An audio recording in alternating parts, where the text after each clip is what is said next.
You've mentioned the transition going on in the T20 squad since the World Cup and sort of the young players involved in this series. You obviously have a lot of fixtures between now and the next World Cup in Australia. Could you talk a bit about that transition and in particular what you're hoping to see from the guys who are coming into the team? A major part of what you wanting to see.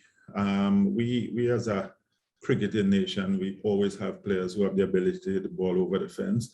And it's something I don't want to take away from my players, but I also want my players to be clinical and in situations where you don't need to do that, well, then we must be able to get ones, to get twos, to bowl the Yorkers at the end instead of missing the Yorkers, we're hitting them as more consistently than we are right now.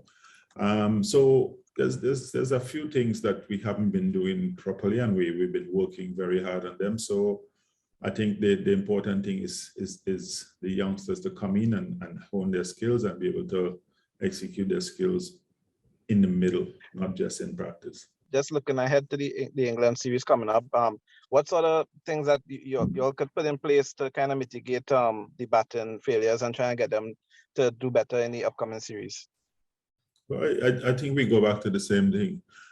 Each game has a situation. Every ball is a situation in the game. And we've got to be able to assess that situation and know exactly how we have to play in that game. You watch all wrong, you see different. If you're 20 for 3, you play differently to if you're 40 for none at the end of 6 overs. So these are the little situations that we need to highlight and need to assess properly and win them. And that will take us to winning the game.